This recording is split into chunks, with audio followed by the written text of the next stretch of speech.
Sing along if you know it, and I know you do.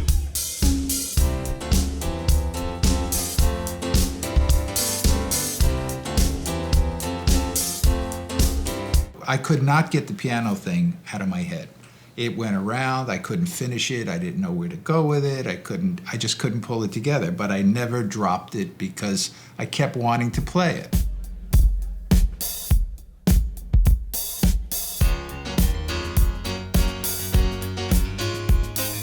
We put a track down, you know, drums, bass, piano. We put a track down, and the track was great. It was just one of those tracks that infectious. You put it in the pocket and you just listen to the opening 8 bars and you want to hear the rest.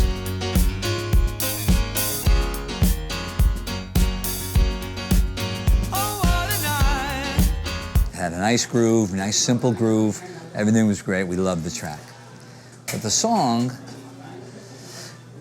It was a pretty goofy lyric. Flappers flipping on the floor. We looked at each other, the guys looked at each other and said, there's no way we're going to sing this song. It was pretty embarrassing. So we went to them, we went to Frankie and Bob and Judy. He said, there's no way. He says, you got to come up with something different because we're not going to do this. Frankie mentioned it, Judy mentioned it, a few other people mentioned it, not too kindly, and said, yeah, this is great. And I said, oh, well, the heck with it, let's just drop it. And so it was a very serious moment. It was not, you know, it was tension, you know. It wasn't like, well, what do you know? No. It was for real. And I got resistance, and I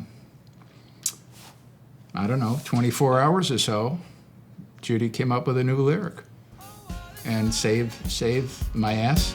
Late December back in 63, what a very special time for me, as I remember what a night. I had never written a lyric in my life, nor would I ever think to write a lyric. And then for some reason, I got in my head, what must it be like for a guy's first experience? And I just sat down and wrote it. You know, I didn't even know her name, but I was never gonna be the same. What a lady, what a night. Every guy was going to remember that. We liked it, we sang it, and it was fun. I got a funny feeling when she walks in the room. As I recall it ended far too soon. What a night, hypnotizing, mesmerizing me. She was everything I dreamed she'd be. Sweet surrender. I loved it. I loved it. So you were confident. Although we did get some letters from I'll bet. parents who were saying, you know, the Four Seasons were just such a good, solid, all-American group until that Judy Parker comes along. That's right, I remember. She spiced it up a little. and started making lyrics that we don't want our children to hear. And I thought, well, I'm a good girl too, but I wrote it anyway because I don't see anything wrong with that lyric. It was an innocence. There was an innocence to the lyric. And Gerry Polci just happened to have that sound to his voice.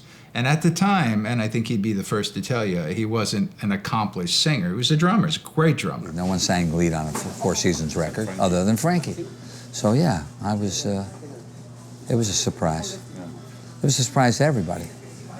But it worked out. Well, that's the thing. So it was a surprise, but, you know, it's just, you know, the right time, right place, right song, right sound, you know, worked for that tune. And that's probably part of Gaudio's genius, is that he heard that and he said, yeah, we're going to go with this. It takes so long to see the light. Seems so wrong, but now it seems so right. What a lady. And he rose to it, and bingo. Just one of those great marriages of an innocent lyric and an innocent voice. When I sang December, I was 23, so kind of, yeah, I kind of could relate a little bit. you know. So the combination of his voice and Don Ciccone, who sang the bridge, and no, Frankie sang the bridge and the interim thing, and then Frankie sang the bridge. There was just this, sounded like a coming of age, you know, within this lyric and within the song.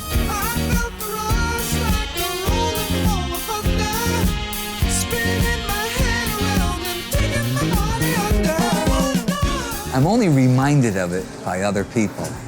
So what was going on in December of '63? What were you doing? I never thought about it. I sang the thing and never even thought, well, what am I doing? I guess I had a little love affair or something going on, but I didn't, you know, I didn't equate it at the time.